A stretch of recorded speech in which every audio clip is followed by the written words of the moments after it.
So in What are some of the other ones? I mean, you mean the same series? there was one on the word in Tantra, which I found amazing. Like it really opened up out my word in Tantra. So Okay. he goes into the walk and everything, Yes. all that. So, Vaikhariyanam. Okay. That's interesting. yes, that was very good. I haven't seen all of the others. Yes, I know about Vladimir's this YouTube He channel. has, yes. Yes, there are some very nice ones there posted. Yes, hello everyone. Hello, good morning. Good morning, good evening. I was just looking into the text, what we have to go through. It's amazing. Don't know even how to address this. It's every time you look into this, ocean of knowledge and devotion and call for the fulfillment in life from the highest point of view of the truth. It is amazing.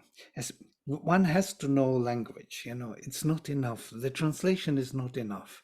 There's so much more hidden within the language. These implications, this kind of presuppositions. Everything is connected in a way. That's how we can enjoy this literature. And not only to know that, also to see what they really want to say, why they do this, because one can interpret these texts down to earth, as many did. Many Indologists, they put them down to the very ordinary interpretation, of some kind of barbaric beginnings of our history or something, prehistoric times, Indra is the chief of the village, some kind, and he got drunk because Soma was there, some alcohol, and he became furious and very courageous, and he saved the cows from the Dravidians who stole the cows from the village and hid in some cave. And he went there to that cave and hit every Dravidian Dasyus and so on, and brought back the cows. This is the vision of the Western scholar on the Veda. Amazing. And the funny part of it is that it is spoken in the highly poetic language. This contradiction they don't see. How come that this highly, absolutely marvelous poetry, it describes such a down-to-earth events? But nevertheless, let's start with mantra. Om.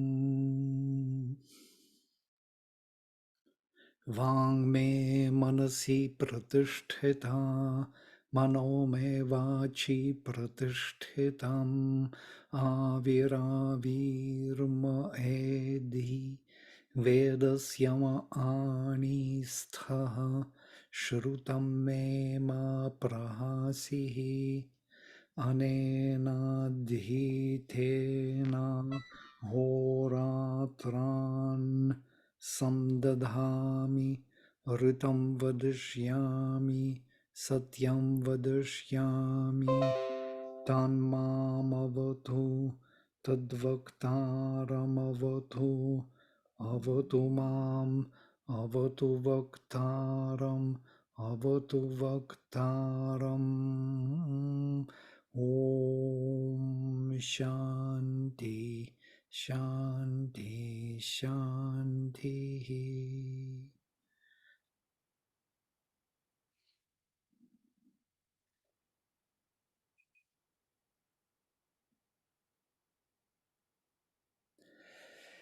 So we stopped here in number 11. Yam Agni Medhyati Thich Kanva Idharitad Adhi Tasya Presho Didiyuh Tam Imarchach tam agnim vardhayamasi. This was the last verse we read. Even that Agni whom medhyati Kanva, that is his name, or epithet rather, a secondary name, has kindled high upon the truth. May his impulses blaze forth. Him may these fulfilling words, him, even Agni, may we increase. It's interesting that the language of the Rig Veda does not really care about, consistent sentences. It's a poetry which is ecstatic of some kind, and they can stop in any moment and continue and change, and it is always in the second person notice, always talking to someone, invoking someone as if he is there present. So it's not the type of description which we find in the later literature like Brahmanas, where there is a description of some process or some knowledge, and later already in the Gita it is in the third person. You can see the whole Mahabharata describes everything in the mental structure of consciousness, but not in the Veda. And that's why these kind of, you see, as Sri Aurobindo put it, he tries to kind of keep that style. You can feel it, that there are so many shifts, yeah? And here they are, all of these shifts, and it's kind of difficult to see. It's very difficult to translate because of that, because we are used to this linear transmission of knowledge. And this is something like talking. It's more a spoken language, but poetic. So, whom Kanva Medhyatiti kindled as the divine flame above the truth, Ritadadi. Tasya Presha, his impulses, Didiyuh, may they flame or shine. Tam Imarichach, him these rigs or these mantras should kind of illumine, should illumine Didiyuh is for the impulses of Agni and for these words. By the way, they're kind of coming from the same source. These rigs are the flaming words. These are the flames of Agni. Rigs are the flames. This is something amazing. So these aspirations of our soul, these formulations of prayer are the rigs. And these should illumine him. And him, indeed, Agni, may we grow, may we make stronger in us. And then we come to the new verse. Rayach purdhi svadhavo astihi te agne deveshu apyam te gne deveshu apyam tuvam vajasya shrutyasya rajasi sano mrida mahanasi. Again, the same diction of talking to Agni. Complete our felicities, Sri Aurobindo translates, Rayach Purdhi, fulfilled, our felicities. Interesting. Our felicities which we have to discover with the help of Agni, with the help of prayer, of aspiration, of the divine will flaming in the heart. O thou who hast this self-fixity, that's Sri Aurobindo's translation, svadhavah. It's literally the vocative case. Oh no, not vocative, it's nominative. Svadhavosti, you are the svadhavas.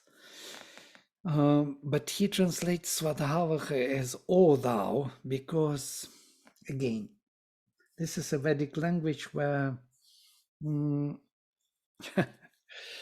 where both the vocative and nominative are kind of always intermixed. It's amazing. Svadhavah is the vocative formation, because otherwise Svadhavan. But Svadhavas is an ancient language like Bhagava. Yeah. Adhihi Bhagavo Brahmeti in Taittiriya. Bhagavas, which is Bhagavan, Bhagavat. But in the second person, Bhagavas, here also Swadhavas, or you, the one who has Swadha. And Swadha is the self-establishment of nature, the one who is self established being, who doesn't need anyone to establish him. He is self-existent. Yeah. So fulfill the luminosities of bliss, O you who has self-fixity indeed. Yeah.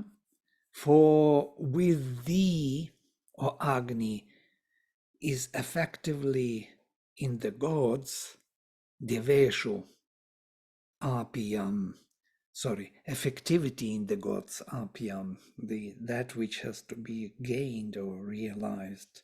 Thou rulest over the wealth of inspired knowledge, tuam vajasya shrutyasya rajasi. Show then favor to us, great art thou. Sa no mrida mahanasi. So this is the language of the Veda. For example, Sah is the third person. That for us, Nach, Mrida, be merciful, be soft. So that for us, be soft, and be soft is for the second person. So the third person and the second person are constantly, play together. So the third person always points who, what kind, and the second person always addresses directly. So Tvam, you, yes, Rajasi, you shine and rule of the plenitude of the inspired knowledge, of the wealth of the inspired knowledge. You are the Lord. So be merciful to us. You are great. Because you are great, be merciful to us. But because it's not needed here, it's kind of understood. Show then favor to us. Sri Aurobindo puts this then as in the sense of because. Because you are great, show favor to us, be merciful to us. Fulfill our blissful realization, O Lord of self-established being. For yours is friendship with the gods. Apiyam can be translated as effectivity in the gods or friendship. I'm taking another translation to give more space. O flame divine, you shine and rule over the plenitude of the inspired comprehensive knowledge. I add one word. Comprehensive because shrutya, that which has to be heard. And hearing and seeing, there are two fundamental aspects of knowledge. One is apprehensive, seeing, another is comprehensive, hearing. And that's why I add inspired comprehensive knowledge, that which understands all things in relations. Be soft to us, for you are great. He appear to be reached, obtained. Relationship, friendship also can be translated. All right, and next verse. Anytime you want to clarify something, you have to interrupt me. Yeah? Just switch on microphones, say, wait a minute, and then I will. Yeah? Otherwise, I will have to look at what you and ask you all the time if you have some questions. And if it is important for you to clarify, otherwise I will go ahead, then you will miss the point. Okay. Urdhva ushuna utaye. Tishtha devona savita. Urdhvo vajasya sanita. Yat anjibhih. Urdhvo vajasya sanita yat anjibhih. Vaghabhih. Evayamahe.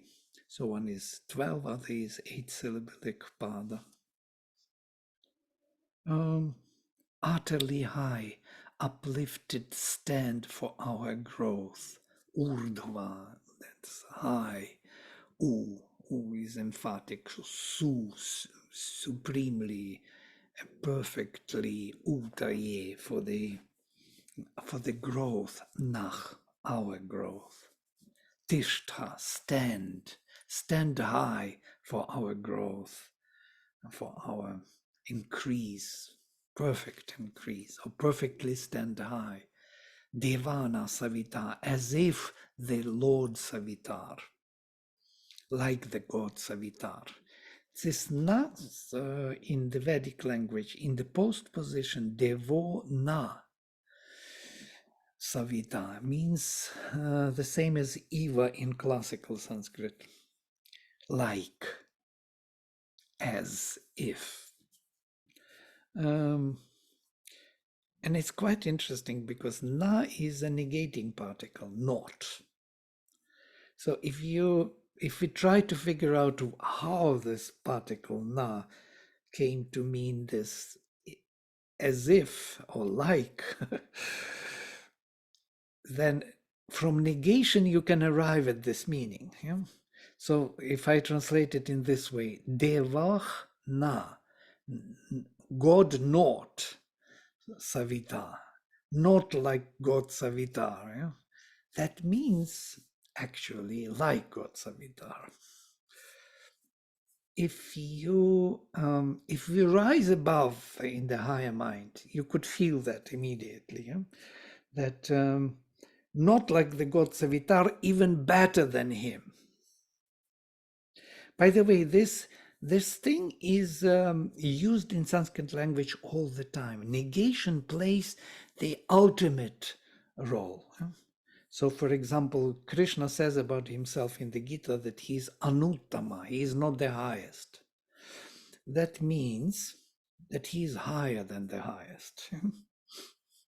So this negation is an exaggeration of kind of, and we in English we translate it as comparative, you know, like, be like, but truly speaking, it's be even greater than God Savitar, not like the God Savitar, great be, stand high, like, and we in English we use the word like. Now you understand this particle now.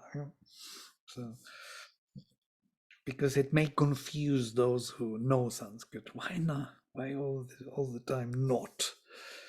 God not Savitar. That means be like Savitar. Urdhvo Vajasya Sanita. High, the obtainer or the winner of Vaja, of the plenitude. Yad Anjibhih. This is interesting. Shobindra translates, it is from these heights that thou becomest the savior of our store. Store, this is plenitude, yeah? Of our, all the complexity of our achievements and realizations. The savior of everything which was obtained and realized by the Spirit in this manifestation. Yad Anjibhih, when we call on thee, Anjibhih Vagadbhih. Vagha is the word, yeah? So when we invoke you with our hymns, that purify. And I'm translating Anjibhih is those which are clarifying. You can see it in the dictionary. Anji is the applying an ointment ointment, brilliancy, smooth, sleek. It is used many times in the sense of Anjali is used in the same sense, by the way. There is another word, I think Vyakti, Vyakti from Anj, yeah? Akti, Vyakti, these words like manifestation. So something which is becoming clear, which is clarifying. Sri Aurobindo somewhere translates us as this purifying sense of our sight or vision. When our vision is purified by the spirit or the light purifies our eyes. So when with the words purifying vision, we invoke thee. Yeah? So this is the meaning of the phrase. So you see, there's so much which one cannot put into translation. One has to know the history of the word, how it is used, what it means, how it is applied. And then it comes to you much more, yeah? What it could mean, why the rishi is using this particular formation by the words which purify or clarify the vision. So what does it mean to purify the vision? These are the hymns. They purify our vision. They're constantly purifying our consciousness, and we see better and better why we are here and what we are here for. So Understanding. yeah, understanding, yes, purifying the vision of the truth, yes. Thank you. Well, all these faculties like vision, hearing are used only in relation to the truth. Yeah? By the way, even in ordinary sense, even if you want to see how things are, yes, in the physical sense, how they relate in the scientific way, it is the same. You can't have any other meaning for these faculties. We want to know the truth, and the faculties help us. Oh, so Vladimir, it really relates to consciousness. Is that Right, the absolutely. correct understanding? Yeah, consciousness is operating through by the faculties. Yeah? Yes. Consciousness does not operate without them. Yeah? You have to see something, you have to comprehend. When you comprehend the consciousness functions, when you see something or have a contact with some form, yeah, then it is consciousness. Yeah, Yeah, the senses are the tools, I guess. or the faculties, you know? Right, tools, instruments, faculties. I prefer faculties because it's instruments is like something separate from you. And faculties are more kind of interwoven into you, yeah? Into Mm. consciousness. That's a good insight. Mhm. That sounds right. So I'm understanding that the consciousness widens and there is an inner seeing. Yeah, Yeah. absolutely. Inner. We in the Veda we don't even separate. It's an amazing thing. Yes, we have to separate because we operate within the language which is materialistic and of the mental structure. Inner seeing, yes, inner truth, not the, but inner truth which is matching with the outer truth. Yeah, there is no yet separation. Later it will be made, and we already think in the framework of the separation. We think about the inner and outer. But for the Veda, it is the truth. Yeah? And once the truth is found inwardly, then it is seen outwardly. So when did the separation of seeing the inner as separate from the outer, when did that happen in timeline? Well, it happened in the post-Vedic period. Yeah, in the Veda, it is still they are matching both constantly. You can see there is never separation. Nobody says inwardly, yeah? Or something outwardly. Or there is no even word bahir or bahyataha, which you find later in the Upanishads, starting and in the post-Vedic, in the new stage of development of this knowledge, when the mental structure of consciousness appears and we start operating in the mind by concepts, by thoughts. We try to explain to our surface mind the processes within and without. We see the division, the difference between the outer and inner. Sri Aurobindo describes that this happened in the post-Vedic period,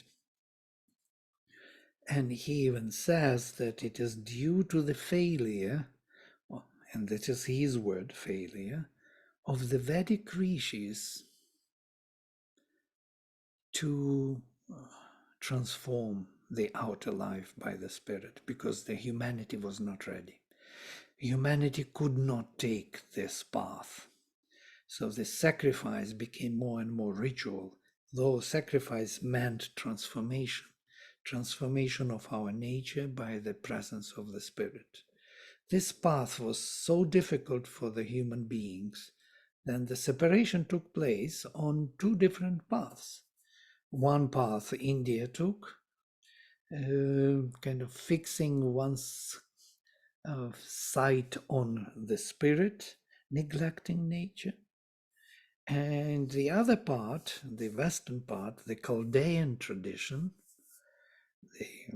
that Chaldean tradition which later developed into the alchemy and finally to the science, it took the path of power, of the efficacy in nature, and slowly deviated from the spirit, forgot the spirit. So either nature or spirit.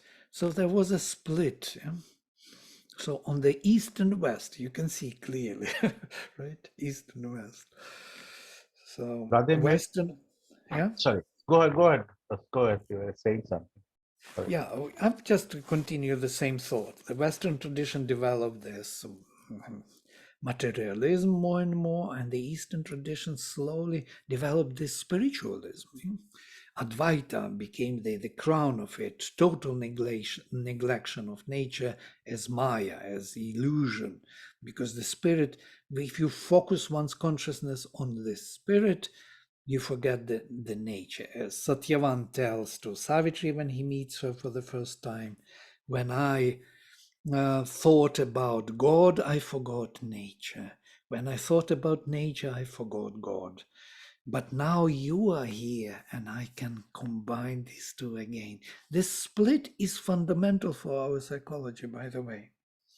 We can either go within and then we have to close our eyes, stop moving. We develop the whole asanas where we can sit for hours without moving. And we close our eyes, we stop thinking, we stop even breathing, to go deeper within. And the moment we start moving outside, all that inner thing disappears and we become different beings, as it were. So we can be either active outside or perceptive within. We cannot be both. It's quite difficult for us to be both. I'm just highlighting the difficulty of the Vedic rishis, to bring this to the human beings, to be both, to be perceptive within and to be active without. It's a great task. We never achieved it. By the way, in the Gita, Sri Krishna brings it as karma yoga, as ancient knowledge, which was lost from the beginning of time. I gave it to Ikshvaku, says Krishna. And in time, this yoga was lost. And now I give it to you again.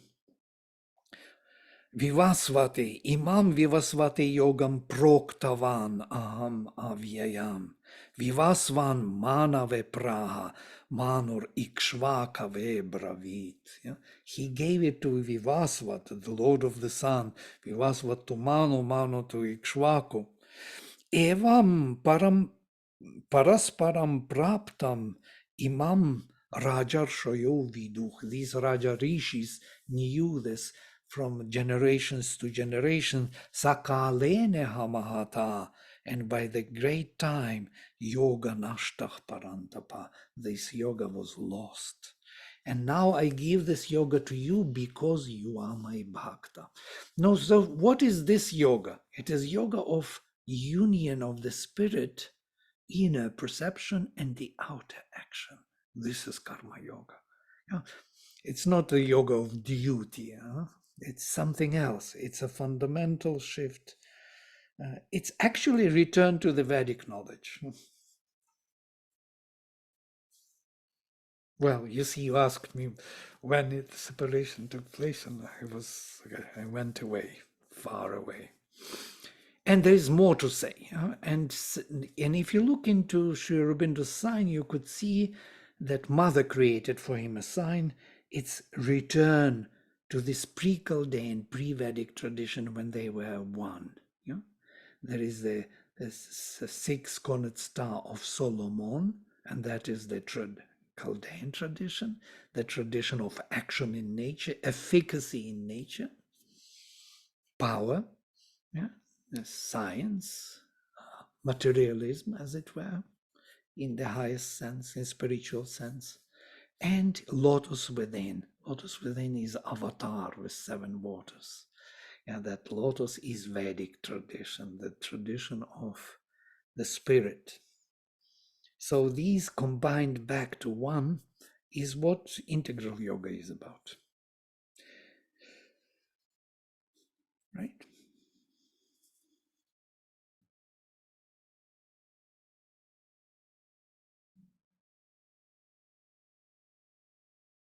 So by these flaming words, by these words which carry the actions of consciousness, which carry consciousness, we invoke you, the conqueror Sanita of our Vajasya, of our planetitude, the conqueror of our planetitude. Yeah, I love this word planetitude. Sri Aurobindo applies this word to Vaja.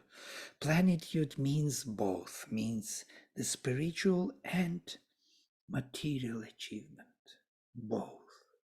It does not separate on some inner planetitude and the outer achievement. It is fullness of life in the spiritual sense.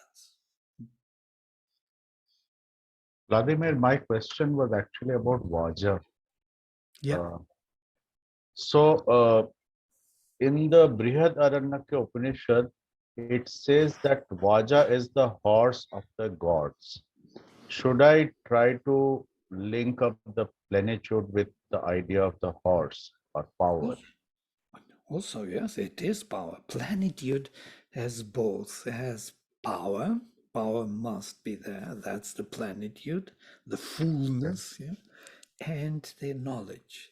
It's illumined power, already illumined by the knowledge, by consciousness. It's not just power. It's not just darker power. It's a higher divine power. Yeah. We have other words from this Vaj. We have Vajas, we have Vaja, Nivati. It's she is the dawn is coming with this Vaja, yes, and we have also Ojas. Ojas is from the same, yeah. And you know what is Ojas? Ojas is that power within the body which is actually purified and holds the whole activity of life. Interesting, yeah? So kind of, well, it's in the later language still. Thank you.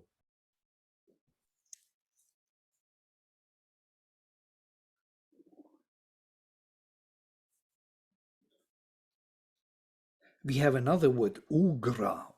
It's also from this Vaj. Yeah? Ugra. Ugra is very fierce, powerful, even terrible. Even. This power is the first characteristic of plenitude, yes. Even Vajra. Vajra. Even Vajra, absolutely Vajra. Yes, right. Vajra, Ugra, Ojas, all these are from the same root. So you can gather so much meaning from this, what it means. It's not just it's weakness, it's strength, yeah? Divine strength. You are the conqueror of our divine strength, of our fullness, of fulfillment. Fulfillment requires force. Okay, so we move forward. Urdhvona pahi, naf pahi, amhaso niketuna vishvamsam atrinam daha kradhina urdhvan charathaya jivase vidadeveshu no duvah. I'm here applying this padapatha, yes, the separation on the words within the tradition, which helps sometimes to figure out the differences, the sandhis, which cannot be seen. Sometimes it is helpful. I started to do this for those who study Sanskrit. Urdhvona pahi anhasah, high raised, again urdhvah. Protect us from the evil, anhasah, from the narrowness. Amhas is that darkness which is where the consciousness, the light of consciousness is narrowed down to the extent that it disappears and darkness prevails. From the evil, by the perceiving mind, niketuna. Sri Aurobindo translates here as mind, in other places as consciousness, perception. Burn utterly every eater of our being. Vishwam sam atrinam daha. Sam daha. Absolutely burn. Yeah? The atrin, the one who consumes, every consumer of our life force and existence and consciousness, burn. Pridhina urdhvan, make us, raise us too on high for action, charathaya, for life. Jivase, jivase is Vedic infinitive here, to live. Vidadeveshon odovach, distribute among the gods our activity. Nach duvach. Duvach is the Vedic word. I think I put it here. Duvach says. Gift, oblation, worship, honor, reverence. These are the dictionaries. Yeah? But Sri Aurobindo says it's rather the tension from Rudu, which creates duality, and from here the energy and activity. Yeah, I would rather follow Sri Aurobindo than the dictionary with those, Western scholars. But they help also because they show how they think. Yeah? So we can really read their translations and their thinking. So here we are, my translation, interpretation. Rising high, protect us from the narrowness with your inner consciousness. Burn the devourer totally. Make us stand high for our progress and life. Charathaya, charatha I translate as progress. It's kind of moving forward. Yeah? And life, to live, jiva se, for life. Deliver our sacrificial action to the gods.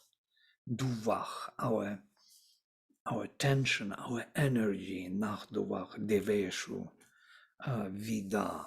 Interesting word, vidach. You see, it's we need padapatha because this is vidas. It's subjunctive, yes.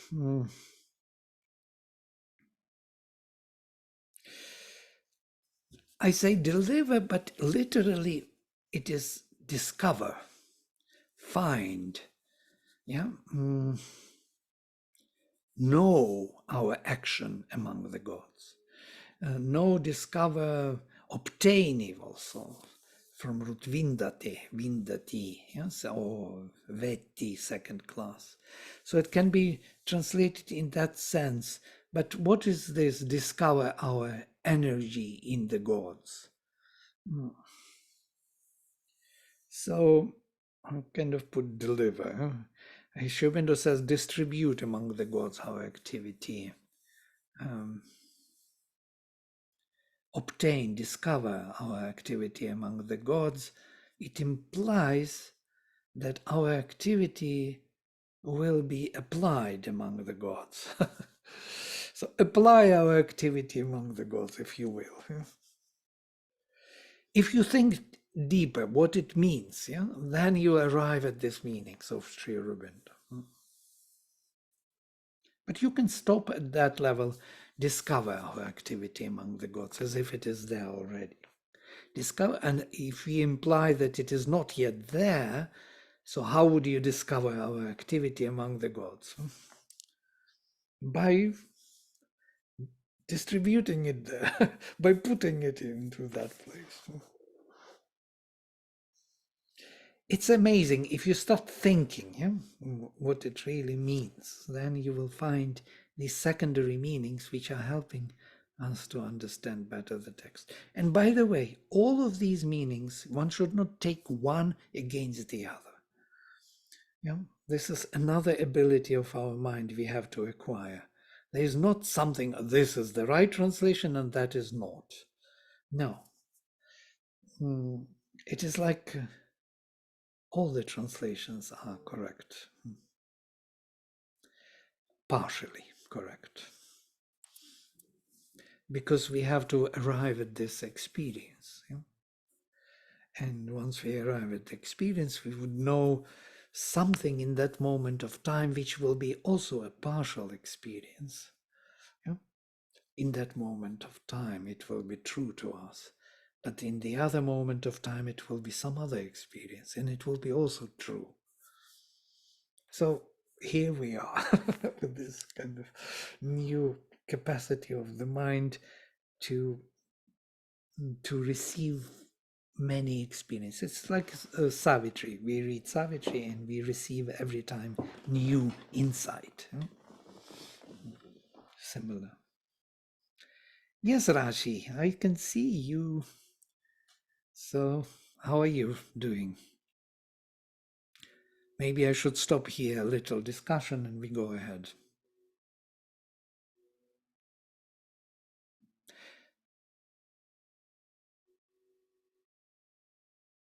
Yes, Sri Aurobindo writes interesting things in the Veda. Charshani or Krishti means therefore effort, laborious action, or work, or else the doers of such action. They are two among many words, karma, apas, kara, kiri, duvas. This is that duvas, which here in the text we find, which are used to indicate the Vedic work, the sacrifice, the toil of aspiring humanity, the arati of the Aryan. Every work which we do here is for that purpose, to discover ourselves. As Sri Krishna says in the Gita, all the work, sarvam karma, akhilam partha, without remainder, all the work, jnane parisamapyate, is ending in knowledge experience. There is no work which is done here for others' sake. It is the way to discover ourselves in manifestation. And by discovering ourselves in manifestation, we build this world at the same time. Okay, I will stop here for a second for questions and answers that way, or some kind of insights, or you want to share something. I want to see your faces. Vladimir, what is the meaning of devourer? Burn the devourer totally. The Atri, yes, Atri is the one who from root ad, to eat. Mhm. So it's again Vedic language. Interesting that Atri can be Rishi. Yeah? Atri is the epithet of Agni because he is the devourer, and it can be an enemy, the devourer. For the Vedic rishis, there is no word which is bad and the word which is good. Yeah? It can be good and bad. It depends where you apply it. Thank It's typical for the Vedic language. Yeah? you. And many more words of this kind, yeah, can be positive and negative. It doesn't matter. Where depends where you put it, in which context.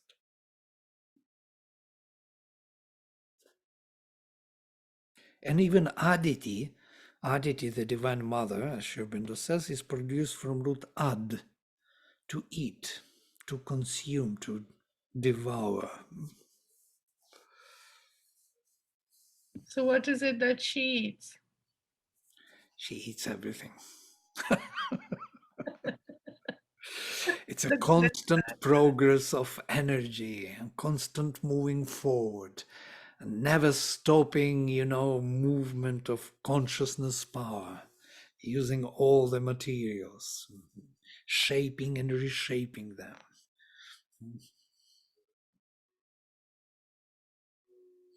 Vladimir, this last verse, could it mean that when our work is purified, then it is of some use to the gods? That means they also grow and they need our work, and we are kind of distributing it once it gets purified. Very nice. I like this idea. Yes. There is only one way for our activity and energy to be among the gods, is to be purified. You see, you started to contemplate how that energy of ours can get into the gods, and you found the key that it has to be purified. It has to be consecrated. It has to be offered. That's why duach is offering and gift and so on in the dictionary, yes? Because that secondary meaning is coming into existence. Absolutely, yes. So one is the original meaning, that tension energy, and the other is application, applied meaning, a contextual meaning of the word, in which context you will use it. So the same with the atri. Atri can be the one who transforms everything into the divine property, or can be the devourer for his own egoistic sake, yeah, and like a rakshasa or something. So it depends how we use this, in which context we use this meaning, original meaning. And the perceiving mind, what Yes, would be that? right. I'm putting here with your inner consciousness. Why inner? Because ni, the prefix ni ketu. Ketu is from kit, chit, that chi root, to focus, to pay attention to perceive, if you will. Yeah, Ketu is also the tail, Rahu and Ketu. Yeah? It is that the tail of the snake, or Ketu is also the tail in general, or the or Ketu can be also like a banner of flame, some indicator where to pay attention to, where you have to focus at. So all that Ketu, this from Hindi most probably and other languages. But it comes from this, to pay attention, to focus on. Yeah? So Sri Aurobindo just avoids this by perceiving mind, kind of giving one layer of this meaning. But if we dive deeper into it, we will see that it is the consciousness, actually, inner consciousness, niketuna. Yeah? By your inbuilt or innermost consciousness. Save us, pahi. Interestingly, I translated save us, protect us. Yeah, I don't change. I will change in the next verse. Because pahi is from root pa, to protect, but also to fill.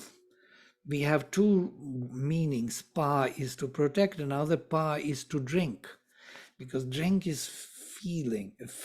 You're filling up. You're becoming full of some liquidity. Drink. And so protection in this case is when you are filled with the presence of the divine, or Agni. So literally, with your innermost perception or consciousness, fill us up against the pervasive narrowness or that abyss of the inconscience. Amhas, interesting word, it's always used in the Veda as narrowed consciousness. From here we have Ahi, also Amhas, and many more derivatives, Anga, so the Gha, Aghas, we have this word as sin. All of them come from this Amh, which is to squeeze, to make narrow. From here, Ahi, the snake, python, because he's squeezing you up.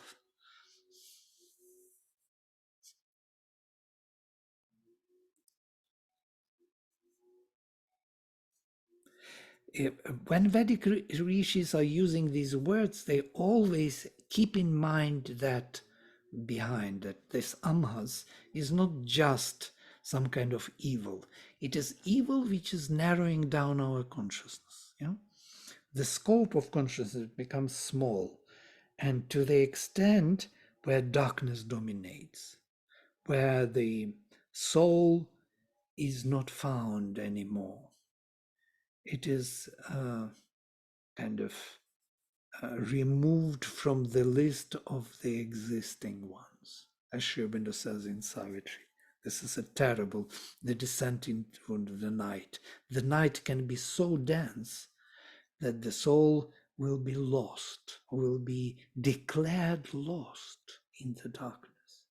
So even the soul, which is eternal, the eternal light, self-existing light, will not find its own light anymore. There's such density of darkness. So this is that Amhas, which is narrowing down the consciousness, to the extent that it disappears.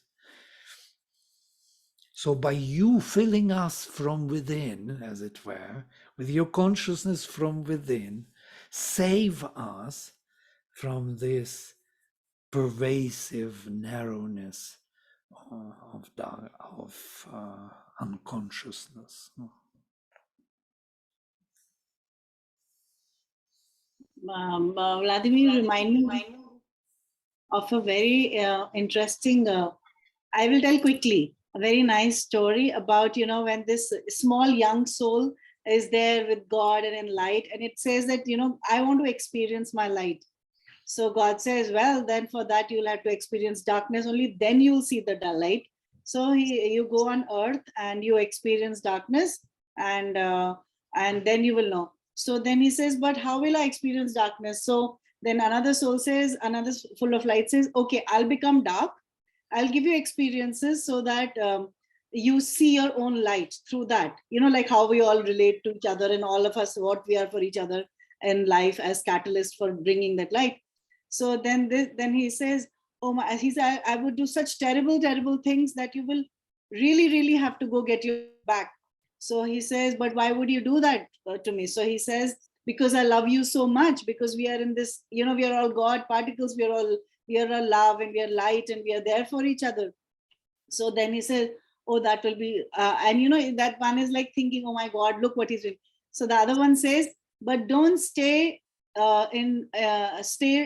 don't take so much time that I forget my light and I become dark. Like you said, no, you narrow down and you become so dense that you become a space for darkness. So, the one says, don't take so long to evolve and, find your light, that I forget that I was light too. I mean, I thought it was a very beautiful story, especially when, we go through grinds in life where we wonder why someone would do this to me, why this person is doing such terrible things to me. And actually they all said, oh, I'll bring light for you. I'll show you the dark. So you bring your light and you evolve through this situation. So I just remember that story. Yeah, lovely, lovely. Thank you. Thank you for sharing.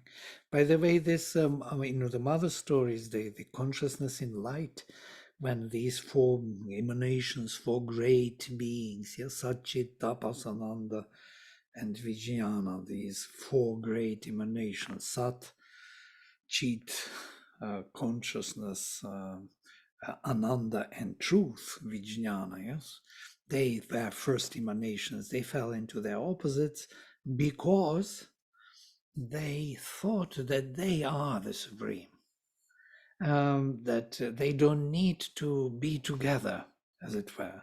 So they started to separate from their own psychology.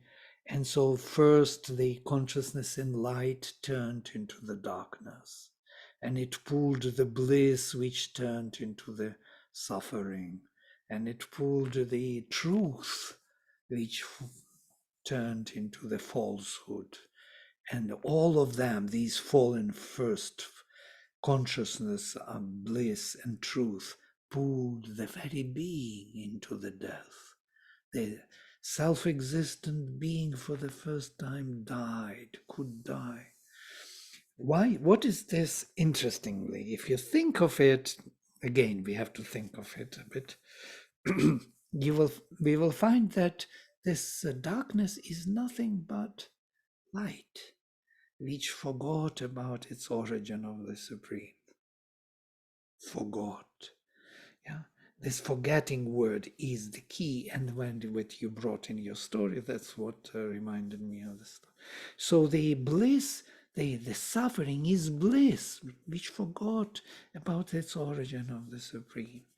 That falsehood is truth, actually, which forgot its relation to the Supreme. And death is life, eternal life, perpetual eternal life, which disconnected from this origin.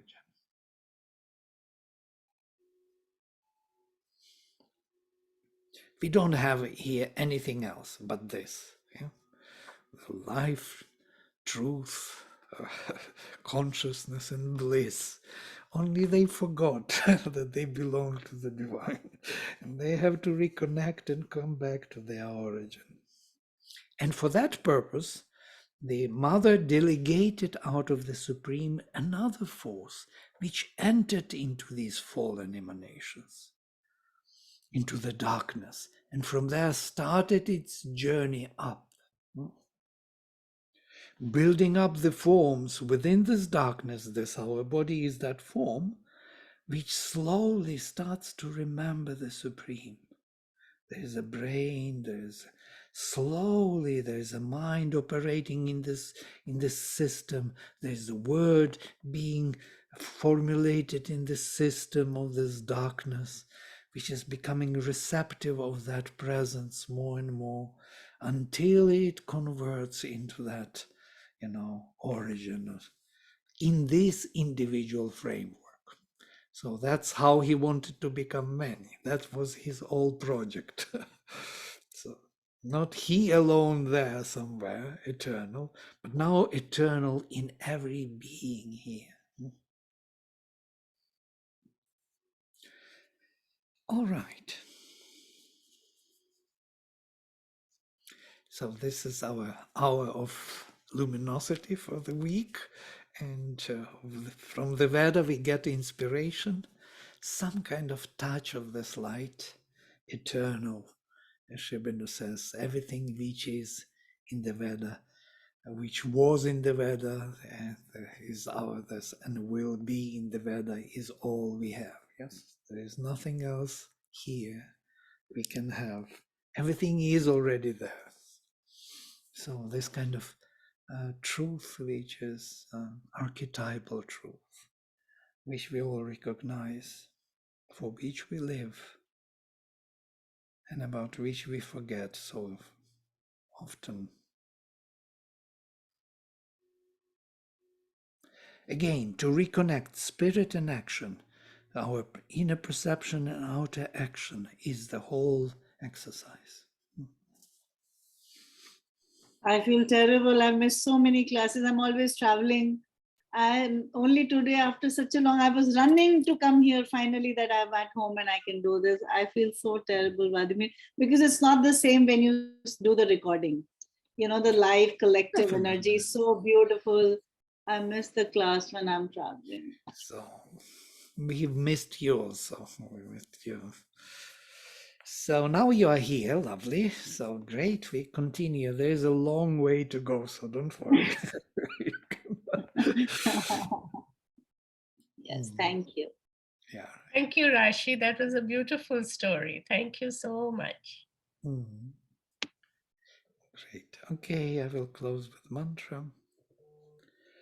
Om Sarve Bhavantu Sukhinah Sarve Santu Niramaya Sarve Bhadrani Pashyantu Ma Kaschit Dukha Bhag Bhavet. Om Shanti Shanti Shanti. Shri Gurubhyo Namaha. Hari Om.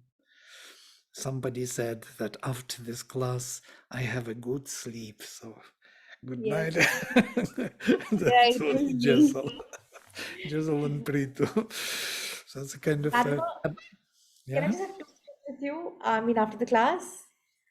Yes, I have a minute. Yes, we can meet. Oh, okay. That's not fair. You guys are going to hang out, have chocolate cake, and do other fun things, and we have to go back and sleep. No, not fair.